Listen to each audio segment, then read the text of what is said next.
Nasional Bogani Nani Wartabone sudah bisa saya katakan bisa jadikan model nih untuk TNI lain. Oh iya? Iya, untuk pengelolaannya.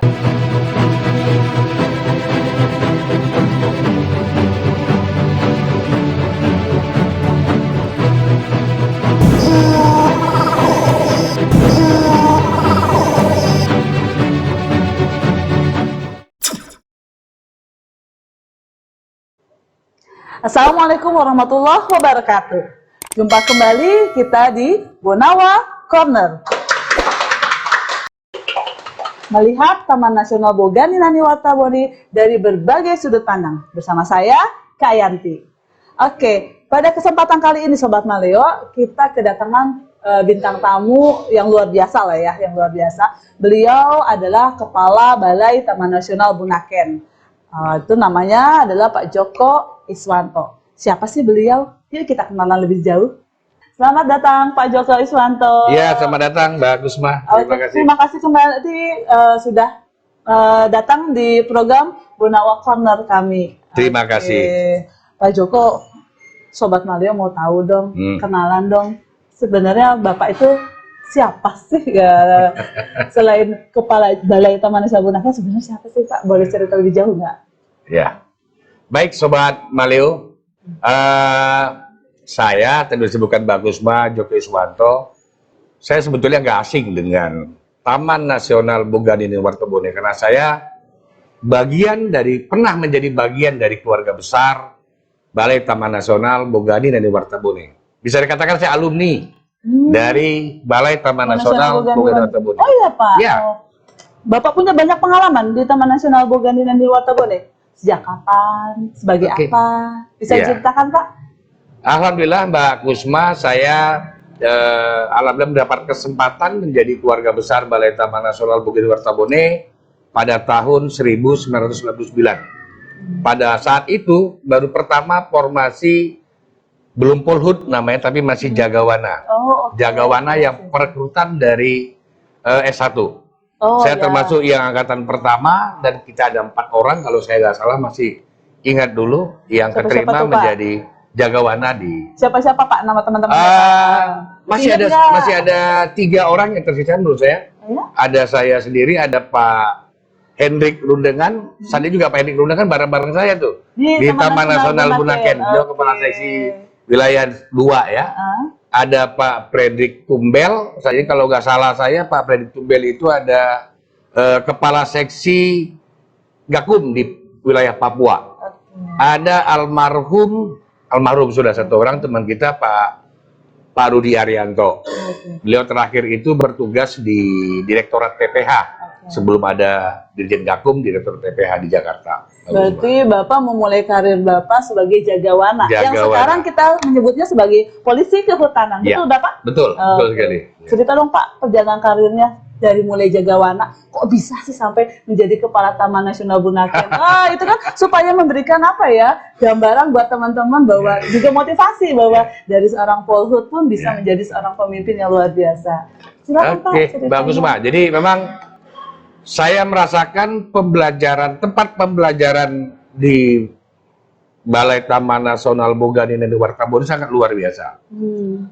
Saya masih ingat, saya masih mendapatkan 5 orang pemimpin, mulai dari almarhum ya Pak Nur Hadi Utomo, lalu beliau digantikan Pak Suparman Rais, lalu digantikan lagi oleh Pak Domingus, lalu Pak Arif Tungkagi, dan terakhir Pak Luther Papalangi. Gitu ya. Saya pikir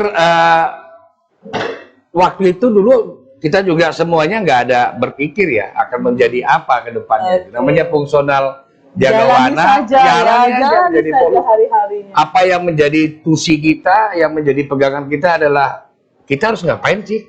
Biasa kita yang tahu tuh. Karena setiap seorang pegawai begitu menjadi pegawai negeri, tentu sudah ada pegangannya apa itu. Ada apa namanya juklak, juknis dan lain sebagainya harus kita ikuti. Mengalir aja gitu. Apapun juga menjadi perintah-perintah pimpinan terkait dengan di luar job kita sebetulnya itu jalani aja. Karena pekerjaan kita, sebetulnya apapun apapun yang kita diperintahkan oleh kita yang di luar job misalnya kepada kita itu yakinlah itu pimpinan sebetulnya ingin menguji kita itu seberapa bisa kita melakukan tugas-tugas lain atau di luar dari jobnya kita sendiri seperti itu bagus. Jadi banyak sekali pembelajaran yang saya dapatkan dan alhamdulillah saya merasa 8 tahun di Balai Taman Nasional Boganin Wartabone ini dan kalau bisa dibilang saya udah temu gelang loh. Oh ya, coba Pak, gimana? Saya 99 tahun 2000 itu saya ditugaskan di dulu masih subseksi namanya di Gorontalo. Dengan kepala seksi saya Pak Hamzah Jupri, saya masih ingat. Sekian tahun di Gorontalo, saya geser ke wilayah 3 Magelang. Lama saya di Magelang. Lama saya di Magelang dan ya sempat tinggal juga di Magelang dengan keluarga. Lalu di akhir-akhir 2006 atau 2005 saya lupa, saya digeser ke Dolo Duo. Itu udah 3 tuh.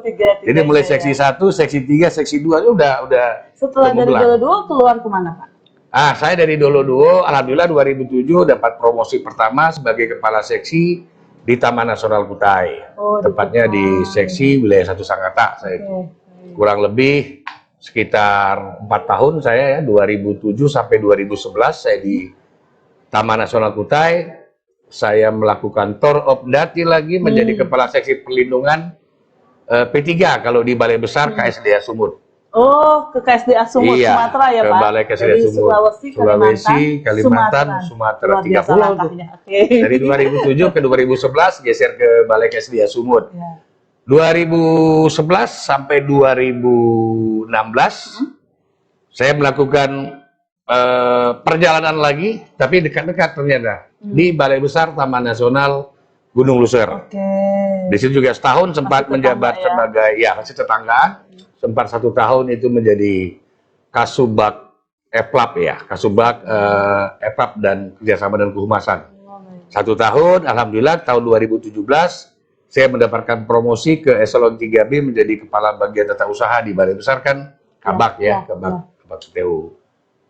Sampai 2017 sampai 2021 saya sebagai kepala bagian tata usaha di Balai Besar Taman Nasional Gunung Luser. Alhamdulillah saya mendapat promosi pertama kepala balai itu di Balai KSDA Nusa Tenggara Barat di Lombok. Di Lombok. Kurang lebih 14 bulan saya di kepala Balai KSDA NTB. Saat ini saya diberikan amanah, dipercaya untuk menjadi kepala Balai Taman Nasional Bunaken. Wah, luar jadi biasa baru 3-4 bulan nih, belum lama nih. Tapi maksudnya perjalanan Bapak dari seorang Polhut menjadi seorang kepala seksi, lalu juga Bapak menguasai wilayah administrasi, ya Pak ya, kita katakan wilayah administrasi ketika di FLAP dan di Kabak TU, lalu menjadi kepala balai, itu ilmu-ilmu yang ini ya Pak ya, maksudnya ilmu-ilmu yang didapatnya cukup ini ya, cukup kompleks, cukup komplit ya, bukan hanya satu sisi yang bisa Bapak pelajari dalam semasa karirnya Bapak.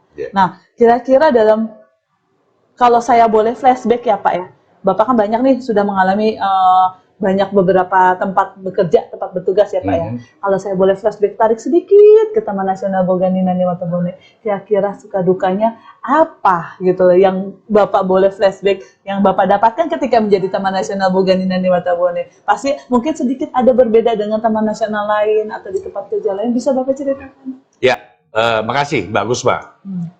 Selama 8 tahun ya kurang lebih saya dari tahun 99 sampai tahun 2007 ditugaskan di Balai Taman Nasional Boganin Wartabone. Banyak tentunya pengalaman, suka, duka, kesan, baik itu di internal, di keluarga besarnya Balai Taman Nasional sendiri maupun di luaran tuh. Jadi saya bilang saya sempat dimanapun, saya prinsip dulu dimanapun ditugaskan pimpinan itu merupakan satu kepercayaan kepada kita. Dulu namanya juga kita belum ada resort itu masih baru-baru itu. Dulu kita hanya ditempatkan sebagai Kaurdal. Saya masih ingat itu kalau itu kepala urusan dalam. Jadi kalau di sini ada Kasatgas dulu kalau Polhut itu ya jaga mana dulu. Di lapangan tuh ada Kaurdal namanya kepala urusan dalam yang jobnya itu lebih banyak membantu membackup kepala seksi di lapangan. Itu tugas kita. Di lapangan ada pos-pos kita, ada pos-pos. Resort nanti baru-baru mungkin sekitar tahun 2000 berapa baru mulai dibentuk resort itu. Banyak pengalaman yang saya dapatkan di lapangan itu ya.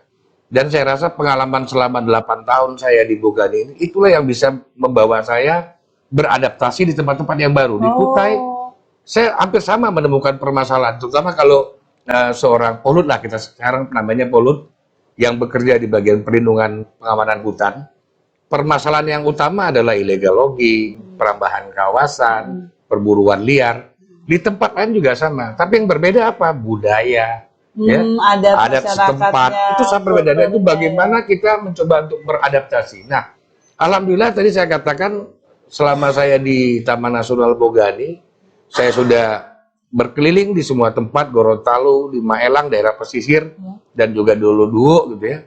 Saya belajar dari situ tuh, bagaimana caranya kita bisa cepat beradaptasi dengan masyarakat di sekitar. Karena kita bekerja selalu dekat dengan masyarakat. Banyak tentunya pengalaman-pengalaman menarik saya yang ada selama saya bertugas di Taman Nasional Bogani, terutama dari dulu ya, permasalahan penambangan emas tanpa izin, permasalahan peredarannya, permasalahan illegal loggingnya gitu kan. Bahkan bagaimana cara kita berkomunikasi dan berkolaborasi dengan NGO masyarakat juga, dengan kawan-kawan di dinas kehutanan, kawan-kawan di kepolisian. Itu juga saya rasakan menambah pengalaman saya untuk saya berani tampil PD itu, baik di Kutai, di Sumatera Utara. Yeah. Berarti bisa dikatakan bahwa di Taman Nasional Bogani Nani Wartabone inilah tempat Bapak mulai belajar ya sebagai modal awal untuk melangkah selanjutnya. Dan betul. Lebih berani ya Pak ya. Karena modalnya itu luar biasa, karena Bapak bilang ada 3 tempat, mungkin karakter masyarakatnya berbeda-beda. Oke. Bapak masih ingat nggak kira-kira ada nggak sih kegiatan atau memori yang paling Bapak ingat ketika Bapak sedang bertugas di lapangan? Ketika di Bogani, apakah ada sesuatu yang paling berkesan yang Bapak mungkin ingat sekali gitu, mungkin ketika menghadapi masyarakat atau menghadapi pemburu, apalagi di bidang perlindungan ya, apakah seperti apa? Ada nggak kira-kira memori yang paling berkesan sama Bapak? Banyak ya sebetulnya, banyak sekali sebetulnya. Tapi yang saya rasakan itu yang pertama, di internalnya Balai Taman Nasional Bogani, di Bogani Wartabone ini, extended family, keluarga besar sangat terasa. Jadi apapun permasalahan kita di lapangan pada saat itu selalu didukung oleh kawan-kawan nih. Jadi kita merasa nggak sendiri, ya. Bekerja menghadapi masyarakat, menghadapi, mohon maaf, oknum yang nakal dan lain sebagainya, selalu kita di backup loh oleh kawan-kawan. Jadi kita nggak merasa ditinggalkan sendiri. Itu yang paling memang sangat terkesan sekali itu kan. Yang paling saya rasakan pada saat itu, ini mungkin boleh cerita cashback sedikit ya. Ya boleh Pak, boleh sekali. Pada saat saya melakukan penangkapan kepada oknum seorang kepala desa di daerah Pantura. Bayangin tuh, saya tinggal di Maelang, kepala desa saya tangkap. Gitu kan. Itu gimana konfliknya pasti akan terjadi. Tapi alhamdulillah pimpinan dan juga kawan-kawan di balai semuanya membackup sehingga kita bisa menuntaskan kasus itu sampai ke pengadilan. Tapi memang tekanan atau teror dan lain sebagainya kepada kita di lapangan sangat luar biasa. Berani Pak? Biasa. Harus dong, harus ditanggung jawab. Iya, tadi extended family tadi kita nggak sendiri. Kan? Begitu kawan-kawan tahu, kita di backup, didatangin terus, temenin gitu-gitu kan. Itu ya. Keluarga pun sampai diungsikan dulu ke Kota Mobagu, gitu-gitu. Memang benar-benar ya dari dari teman-teman se-Jawa semuanya, pimpinan juga mensupport ya. Betul. Oke, Bapak. Berapa tahun Bapak meninggalkan Bogani? Dari tahun 2007 ya, sampai saat ini. Berarti 2023. tahun belum ya, 15 tahunan. 15 tahunan ya, kurang 15 lebih. Tahunan, ya. Karena anak saya meninggalkan di sini yang besar itu umur 7 tahun. Saya beliau umur 22 tahun, berarti 15 tahun. Saya sudah meninggalkan dan alhamdulillah saya mendapat kesempatan lagi kembali ke tanah Sulawesi Utara ini, walaupun masih di Manado, tapi ya ini saya menyempatkan melihat kawan-kawan di Taman Nasional. Kalau gitu ada yang saya mau tanyakan adalah bagaimana menurut Bapak Taman Nasional Bogani Nani Wartabone di zaman dahulu dengan zaman sekarang? Apakah mengalami proses-proses perkembangan atau perubahan, entah ke arah positif atau ke arah yang di bawah sebaliknya? Menurut Bapak ada nggak pandangan Bapak terhadap perubahan yang terjadi yang zaman dulu dan zaman sekarang? Ya. Jujur, Mbak Kusma, kalau dibilang saya iri. Oh, iri Pak. Iya, kenapa saya datangnya kemarin 99 ya, nggak sekarang gitu. Oh. Artinya saya melihat ada Iya. kemajuan itu ya. Iya. Saya melihat ada kemajuan itu mulai saya datang masuk ke kantor, melihat kawan-kawan tentunya tidak hanya saat ini di kantor ini tidak hanya kawan seangkatan dulu yang ada gitu ya, masih banyak juga kawan-kawan yang dulu di zaman saya masih petugas, tapi sekarang juga masih banyak kawan-kawan yang baru, yang muda-muda. Tapi sisi lain yang saya lihat dalam segi pengelolaan, Taman Nasional Bogani Nani Wartabone sudah bisa saya katakan bisa jadikan model nih untuk TN-TN lain. Oh iya. Iya, untuk pengelolaannya dari segi apa namanya pengelolaan RBN, Resort Based Management, saya juga mengikuti beberapa kali rapat. Pak Kepala Balai juga menyampaikan apa yang sudah dilakukan di Taman Nasional Bogani. Saya kalau menyebutkan Bogani itu oleh Kepala Balainya, saya pasti merasa wah tempat saya dulu tuh. Ada kebanggaan. Ada kebanggaan, ya, ada kebanggaan tersendiri pastinya itu kan. Dari segi itu juga saya melihat dan setelah saya datang berkumpul dengan kawan-kawan, wow, banyak dong pasti perubahannya ya. Dan saya bangga lah. Kenapa bangga? Ya memang harus seperti itu. Kita kan mengikuti dinamika perkembangannya. Kalau dulu kita nggak ada tuh teknologi HP aja dulu belum ada kan saya bertugas. Betul. Saya bertugas itu 99 mungkin HP itu baru ada tahun 2004. Ya. Jadi kalau ada sesuatu di lapangan pakai radio, kalau anginnya dibawa ke barat, orang yang di timur nggak kedengeran tuh dipanggil itu kan. Saya banyak kawan-kawan. Tapi zaman sekarang kita sudah punya HP, kita sudah punya teknologi. Seperti begini kan menyiapkan apa namanya jadi Bonawa Corner. Bonawa Corner untuk menyampaikan apa sih dilakukan kawan-kawan di TN Bogani ini, TN Bonawa ini bisa dipublis langsung didengar tuh sama kawan-kawan se Indonesia. Itu saya pikir satu kemajuan yang sangat luar biasa. Makanya tadi saya bilang, saya menyesal. Kenapa saya dulu masuknya di tahun 99 gitu ya. Nggak di sekarang ini saya jadi pegawai gitu kan. Mungkin nanti ada kesempatan kembali ke Bogani, Pak. Ah, itu kita serahkan, itu nggak tahu. Oke, ada pesan-pesan nggak untuk kawan-kawan generasi muda kita ya Pak ya? Generasi muda kan Bapak kan sudah punya pengalaman yang cukup ya Pak ya. Ada nggak pengalaman apa ya, pesan-pesan untuk para generasi muda kita yang anak-anak masih semangat-semangatnya itu, harus seperti apa sih kita melihat dunia gitu? Harus seperti apa sih kita melaksanakan pekerjaan dan tugas kita? Ya, tentunya saya berdasarkan pengalaman saya pribadi tentunya. Kalau boleh memberikan apa namanya pesan, memberikan nasihat kepada adik-adik kita yang muda-muda, PNS baru, Polhut baru, karena saya memang basicnya dari Polhut gitu ya, dari Jagawana dulu. Jangan pernah memikirkan karir, jangan pernah. Bekerja sesuai dengan tusi keyakinan kita masing-masing dan tetap loyal kepada pimpinan, loyal kepada pekerjaan. Yakinlah jabatan itu pasti akan mencari kita. Kita terus bekerja. Diri dulu ya, iya, lakukan terus pengembangan potensi di diri kita, gitu kan. Apapun yang terjadi di sekitar kita, yakinlah. Kalau memang kita memang bekerja, bekerja aja sesuai dengan mandat yang diberikan kepada kita. Seorang PEH, kan kita ada PEH ya, ada PEH, ada jabatan PEH, ada penyuluh, ada Polhut, juga ada yang jabatan non-supra lainnya. Ya, terus berkembang sesuai dengan mandat yang diberikan kepada kita dan berkembang sesuai dengan potensi kemampuan diri kita masing-masing. Satu saat kan kadang ada kawan-kawan juga, wah gimana ya nanti kita ke depan mau jadi apa? Gitu. Kalau saya dulu nggak pernah berpikir saya mau jadi kepala seksi, juga nggak pernah berpikir apalagi kepala balai gitu. Tapi jalan itu pasti ada. Jalan terus, maka sudah satu hal lagi, bekerja di dalam bekerja untuk mengelola kawasan konservasi itu bagi saya pribadi itu nilainya double ganda. Selain kita juga bangga sebagai PNS di kawasan konservasi di Kementerian LHK, juga yang pertama harus diingat oleh kawan-kawan adik-adik semua adalah kita bekerja menjaga lingkungan dan seisinya ini. Juga makhluk-makhluk Tuhan yang ada di dalam hutan yang kita lindungi, yang kita dapatkan pertama tuh, makanya niatnya dulu tuh. Kalau niatnya memang bekerja, yang kita dapatkan adalah dari di atas, restu dari di atas. Kalau yang lainnya dunia nomor 2, tapi itu dulu. Makanya saya bilang nanti yang lainnya pasti akan mencari kita. Jangan kita yang mencari jabatan dan lain sebagainya. Dan juga ini kadang-kadang ini Mbak Gusma, banyak kejadian di mana-mana saya baru bertugas 2 tahun, 3 tahun. Waduh, saya jauh dari keluarga, saya mau minta pindah. Itu juga adalah jauhkan dulu deh. PNS adalah pilihan. Betul ya? Betul. Banyak orang di luar sana berharap menjadi seorang pegawai negeri itu. Tapi kita yang terpilih, ditempatkan di mana aja, sebaiknya buang tuh jauh-jauh. mengabdi di mana bumi dipijak, situ lagi dijunjung. Oh, luar biasa. Yakin lah. Oke, luar biasa. Tepuk tangan dulu Sobat Maleo. Tadi barusan saja kita mendengarkan alumni bercerita. Jadi Pak Joko Iswanto sebagai alumni dari Taman Nasional Boganinani Wartabone yang sudah akhirnya perjalanan karirnya juga cukup panjang ya Sobat Maleo. Ketika diajak flashback, ada yang ditangkap oleh saya tadi adalah bahwa extended family ya Pak ya.